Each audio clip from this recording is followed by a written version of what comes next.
students, and welcome back to Social Studies in Isolation. I'm excited for today's video, favorite one that I've put together so far. It's possibly the first in maybe a series of videos that are careers in social studies. So I was lucky enough to have two good friends agree to do a Zoom interview with me. Samantha Wagner and Dan Van Sant, they are both attorneys and just great attorneys and phenomenal all-around people.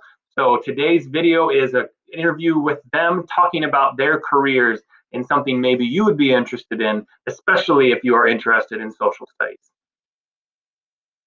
All right, hey guys, welcome to Social Studies in Isolation. Thanks for being on the show.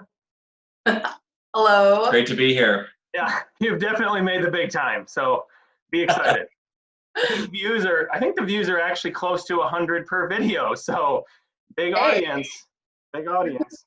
All right, so I just want to kind of talk about, I don't know if this will be a series or not. You're the first episode in it of careers in social studies, so we'll see how it goes. Okay. Hoping that you two could kind of talk about your career and what it has to do with social studies. So I'll just kind of let you guys kick off. You can introduce yourselves and then talk about what it is, what your job is that you do. Sure. So I'm Samantha Wagner. I am an attorney at Iowa Legal Aid. I've been practicing law for a couple of years now, and I've been at Iowa Legal Aid since July 2018. I help people who want to start a small business, or if they have a business and they have a legal issue, I help them with that. Great. So my name is Daniel Van Sant. I'm also an attorney, and I've been practicing a few years as well. Currently, I work in education law and specifically special education. So I represent students and their families if they have problems with their school district based in their special education needs. And that's what I work on right now. Awesome, excellent.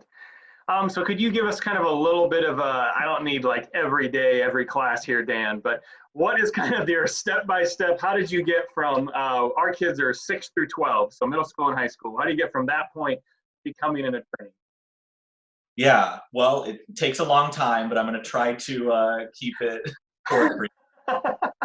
So I guess what kind of started for me is in 6th grade, our talented and gifted teacher started a mock trial program at our school. I'm from Southwest Iowa. I went to a really small school, and they started this program. It was the first year, and they let 6th graders join the middle school team. So obviously 6th, 7th, 8th grade, you don't get to pick a lot of classes, but you can be involved in extracurriculars. And so that was what kind of introduced the idea that being a lawyer was a possible job. And I continued to do mock trial through middle school, high school, and then I did it at college as well. Obviously, you have to graduate from high school. I went to Drake University for college, and I majored in international relations, politics, and rhetoric. And then you graduate from university with a bachelor's degree. You can have any bachelor's degree, but that's what I studied. You have to take an admissions test to get into law school.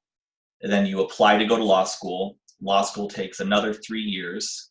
And at the end of that, you take an exam that's called the bar exam to be licensed in whatever state you want to be an attorney in. And so I went to Syracuse University in New York for law school. And when I graduated, I got a job in Dallas, Texas, actually. So I had to take the Texas bar exam and practice there for a couple of years. And when we moved back to Iowa, I took the Iowa bar exam, because even though I've been working, you have to show that you know the state-specific information and are able to practice in a different state. So that's as short as I could make it. Excellent. Yeah. The last 15 years of my life. In writing. Yeah. No, I know. I was a little bit a part of, I assume, Sam's beginning. I was a part of her 7th grade mock trial experience. I think she made at least multiple people cry at some point during that experience. Sam, was there anything kind of stood out different than what Dan had to go through, or is it kind of a similar process? It's pretty similar for me. I kind of always knew I wanted to be an attorney. So that's always what I had my goal set on. But I want to encourage people to think broadly and to explore different things that they're interested in. You can go to law school with any sort of background, as long as you have any degree from college. So I kind of wish that I had tried something different that I may have also been interested in, because I think that it helps make you a better attorney. When we were kind of talking about the things we wanted to talk about today with this call with you, we really think that a lot of our experiences in high school or jobs that we had, or just, random things that happened in our lives, helped make us better attorneys and gave us experiences that we still talk about in job interviews or still, use to relate to with clients. So I would say that my path was very similar. The only thing that really made a difference for me was when I was in high school, I had an opportunity to do a job shadow at the county attorney's office in Kossuth County. And I was like, wow, I could really see myself doing this. And that was such a powerful opportunity to get hands-on, not experience, but to observe and see like, oh, wow, okay, I really like this. This is interesting to me. Yeah. So what's kind of explain the best part of your job? Has it lived up to the dreams of what you thought it was going to be? It's not what you see on TV. So if that's what you're planning, I'm sorry to disappoint you. I think being a lawyer is being a problem solver. You get a situation, things are kind of messed up, or someone has a question, or things have gone badly and people are scared, people are confused, people don't know what to do, and you get to be the person to help them figure it out and to be a guide to them through that process. So I love that part. What about you? Yeah, I would say I have basically the same answer. I really feel like, especially in the jobs that I have had, being an attorney allows me to help people. And I think that a lot of things in our society or in the world are maybe not as equal as we would like them to be. And so people have access to different things, or two people can do the same thing and get a very different result based on things that are completely out of their control. And so an attorney can step in and help people know how to navigate the system, maybe point them in the right direction, or help equalize the playing field a little bit. And I really like that feeling of people come to us if they have a problem, we help them solve it, we help empower them. And hopefully when we're done with our services, they are more confident in being able to help themselves, or know how to navigate something, or can pass that along. And it's a really good feeling when you get to help somebody else. Absolutely. I love being able to explain to people, hey, here are your options. Even if they're not great options, even if, that it's not a great situation, it's like, okay, here's what you can do. Here's some things to think about. Here's what I can help you with. And, a lot of times information removes fear. And so that's, I think, a good thing that we can do too. So how much of this, obviously what the kids are seeing on TV is the courtroom. How much of it actually takes place in that setting? Only if things go really badly. So you want to avoid that? No, I'm just kidding. So depending on what type of area you practice in, you may have more or less experience in the courtroom. But I will say that everything that you do leading up to that is always with that in mind. So you're always thinking about, okay, if this goes to trial and we don't settle before we go to trial, what's the impact of this decision going to be?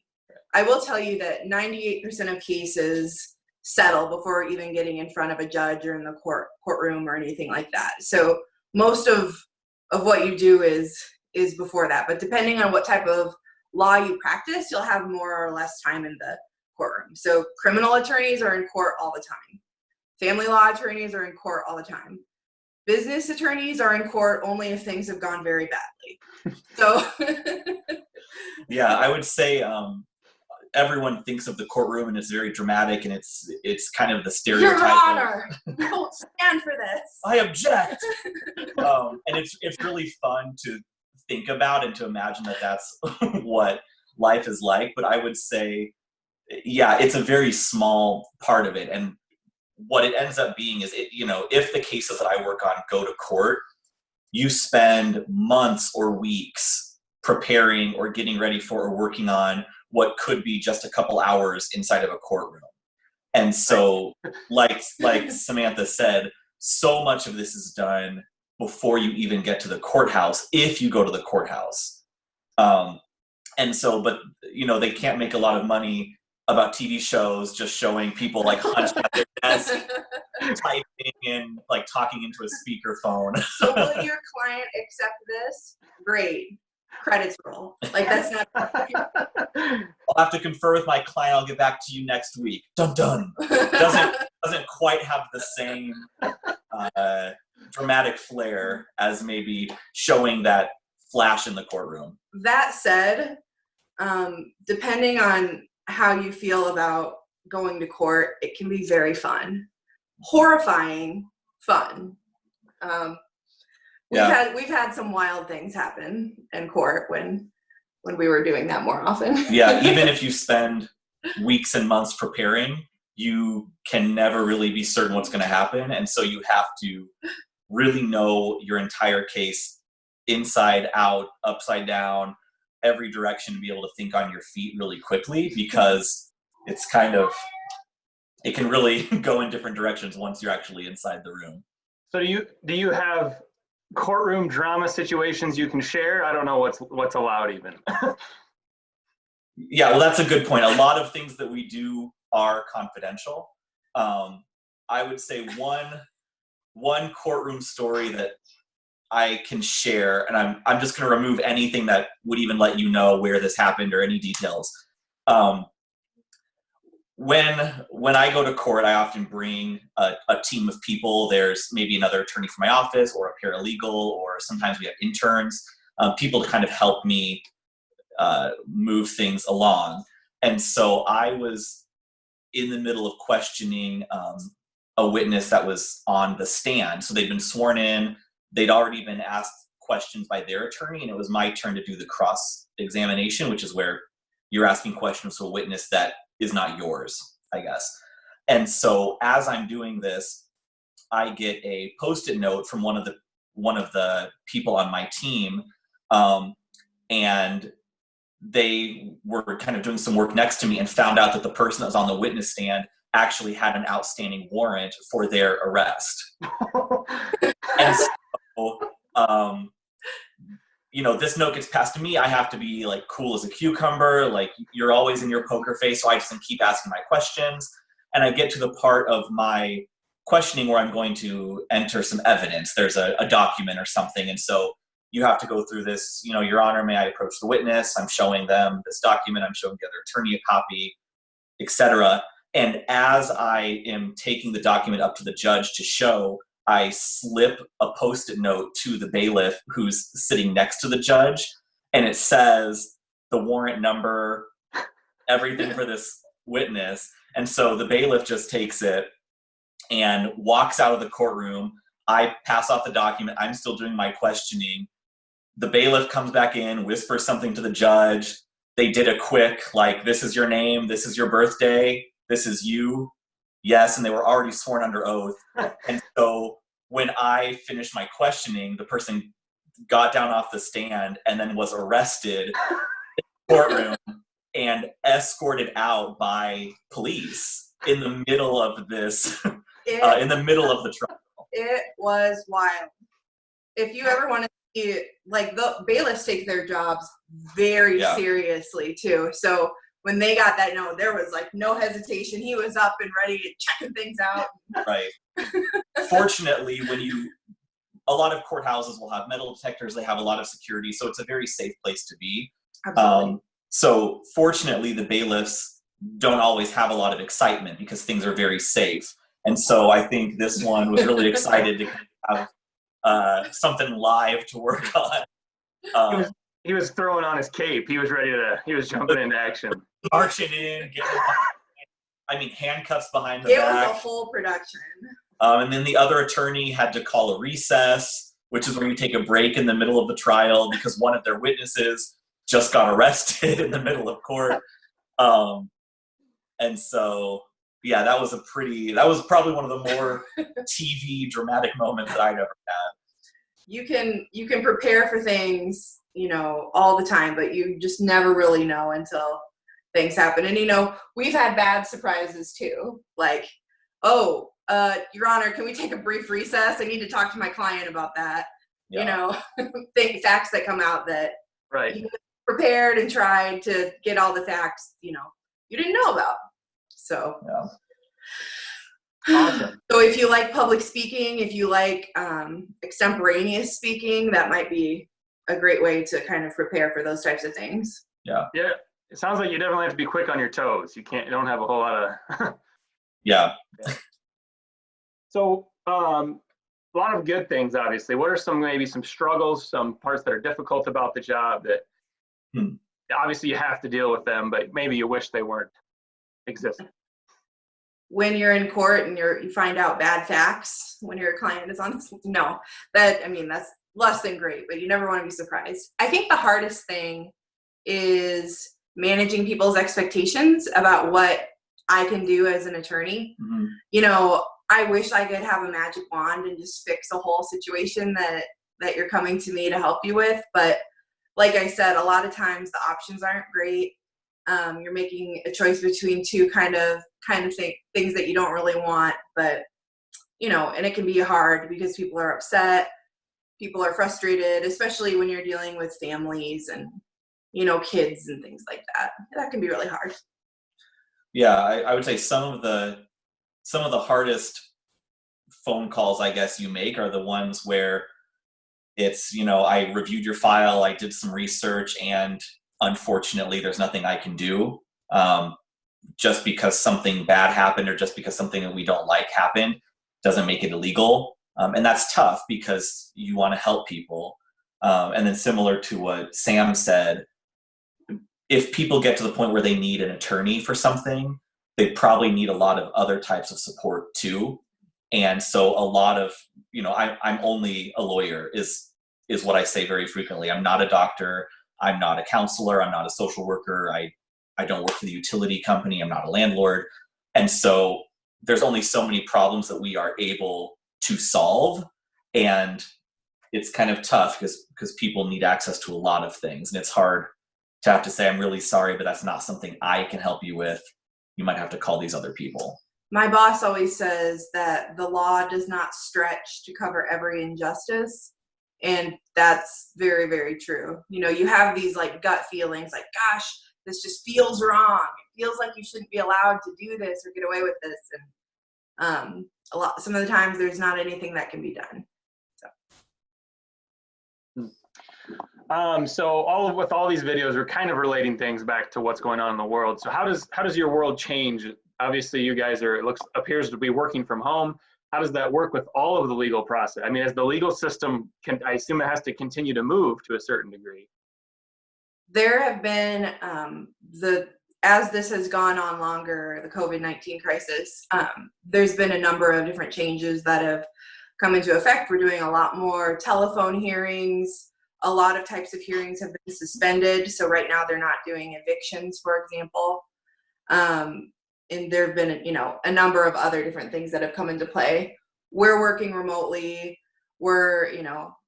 I would never say that we're like trying to get things done outside of court more or anything like that. But, that might be a consideration right now, is that like for your clients, they may not be going back to school. So you're having to think about that. Or like the governor shut down some of my clients' businesses. So now we need to deal with those issues, So I don't think there's anyone who's immune from some sort of impact of all of this. The other thing is, it's just, we're realizing how much we can do remotely. And I think a lot of folks are having this realization too about how much can be accomplished, even though we're not in the same office or we're not going to court in the same way. So it's been kind of it's been a positive in that way to figure out how much we can do. Yeah. I don't know how school is going remotely, but it's definitely a challenge. But I think you're right in some ways. We do. we're learning, I think we're kind of learning two things. One, we're learning, like you said, the things that we can do remotely. But to me, it's really pointed out to me, like I've always kind of had this, I don't know if it's a fear or what it is, but this thought in my mind, like, man, am I valuable, or could we just find the best teacher in the world, have them record everything, and then just give that to all the kids?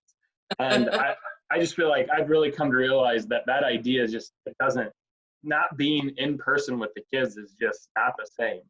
There's just no way to duplicate that experience. So I guess it assures me that my job is safe, because my dream that you could like record the greatest teacher in the world and then just spew that to every kid in America is just not realistic.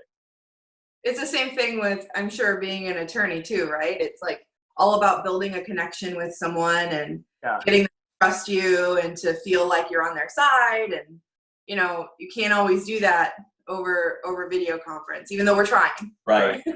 Now, the hearings that are not being canceled, well, not canceled, but being moved or being postponed, we're doing them on webcam or over the telephone. And so it's the same process, but just a little bit different. So if you imagine that courtroom scene from movies and TV, now doing that on a webcam, like what we're doing right now, or even just at a desk phone, doesn't have the same,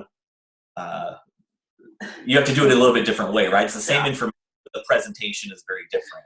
Right. And so you have the dramatic standing up and objecting. You have to, hi, this is Daniel. I would like to issue an objection to that statement. Sorry, can you hear me? Can everybody? It's just, sorry, Judge, you're cutting out. You're cutting out. I can't hear. Just rolling with the punches every day. Yeah. Well, that's exciting stuff. A little plug myself here. So successful, obviously, people in the world. Can you just kind of talk to a little bit about what do you see as so I teach geography, civics, American history, government. So what, even if a kid isn't going to be an attorney, what value do you believe social studies has in the world? So much. We were trying to brainstorm. I think social studies touches every piece of your life as an adult from when you graduate high school forward, right? You need to know how to vote. You need to know how to pay your taxes. You need to know why and how the court system works, just in case you ever have to avail yourself of it.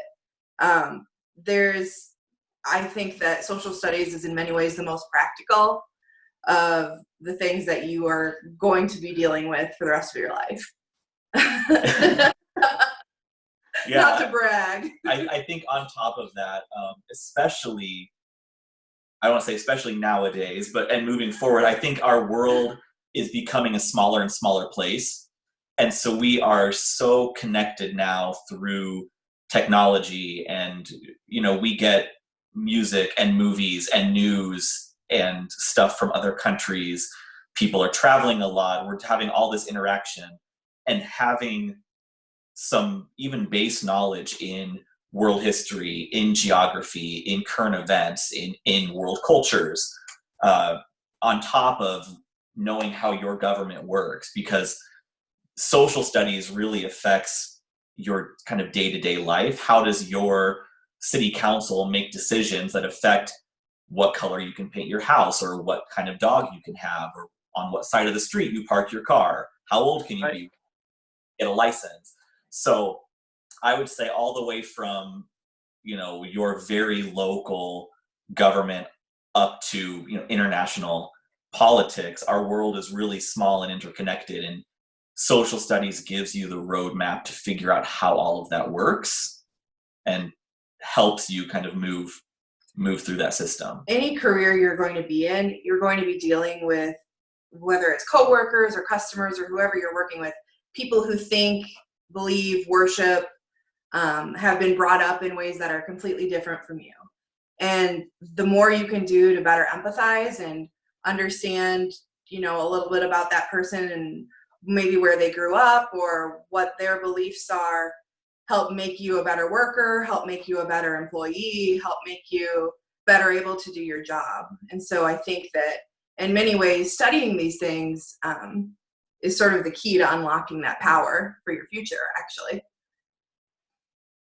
Yeah. Agree in all ways, but it's good to hear other people say it. Well, I really appreciate you guys coming on here. You can stick around a little bit after I sign off here, but just I appreciate. You have anything else you want to add before we sign off? This is your chance to touch almost 100 people. Like we said, the views are really mounting up here. We were trying to think like, okay, what would we have done differently, or what do we wish we had known? And I think the biggest thing is that every experience I had, from detasseling or waiting tables, or even, just like silly hobbies or things that you did in high school or middle school, really can make an impact in your life moving forward. I think I've talked about detasseling in job interviews. I know people who've gotten jobs based on the hobbies they listed on their resume. And so I really would encourage folks to, if there's something you want to study it. If you want to take up a new hobby, try to learn it. Now's the time, Like I never think that, I think that there's always going to be a benefit to having intellectual curiosity and, doing the things that you love, because it's going to serve you for the rest of your life. No matter how hard or how far you try to run, your past will always catch up with you.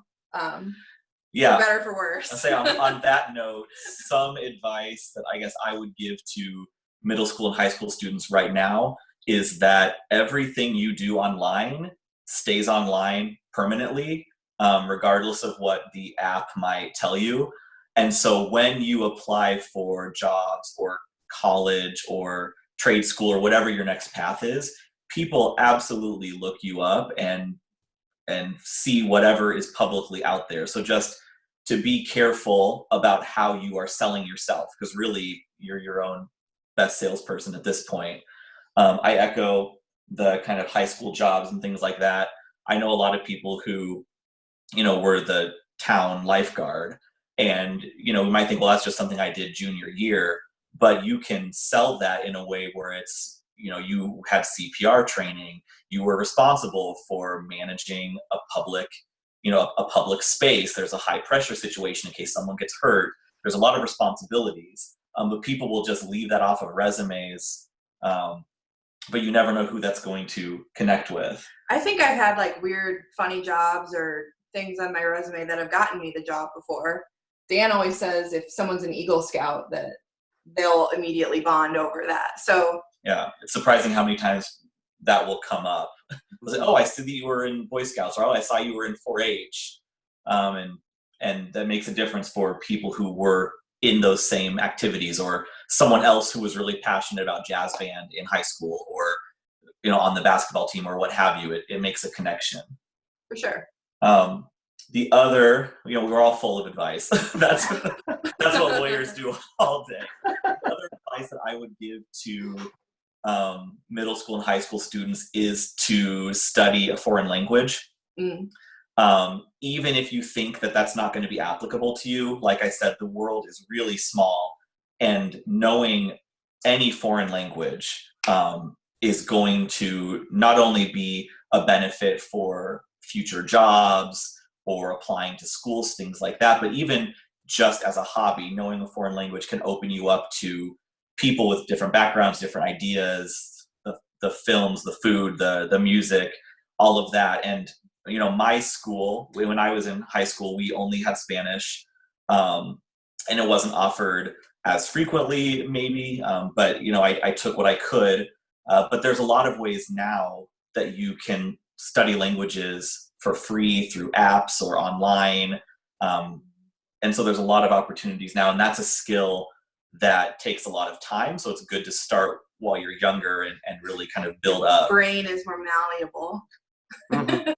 Well, I think it's even if you never, you obviously would use it, but even if you never use it, just the development of the brain of learning new languages is huge. Right. There's a lot of science about that now, about how it makes you smarter and more empathetic and different things like that. So, yeah. But we'll save the neuroscience talk for one of your following. I've got a neuroscientist. Yeah, he's coming on next week, so we'll just wait.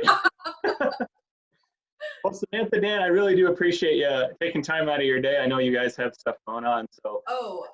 We will send Mr. Wirtz our contact information if anyone ever wants to come do a job shadow or has questions about being a lawyer or wants to talk about foreign languages, I'm sure Dan would love Yeah. to talk about that. So yeah, we'll make sure that you have our information. If anyone has questions, we're happy to be a resource.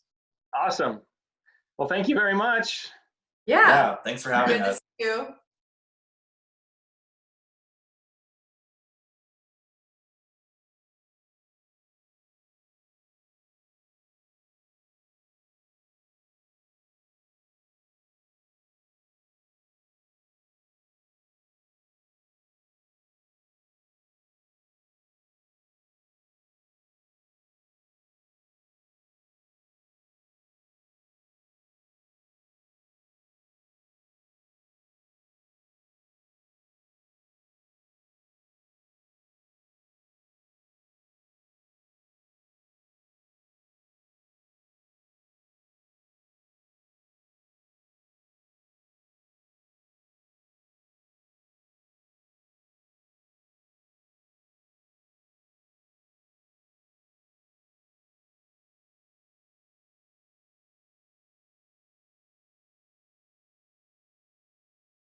Hello, students, and welcome back to Social Studies in Isolation.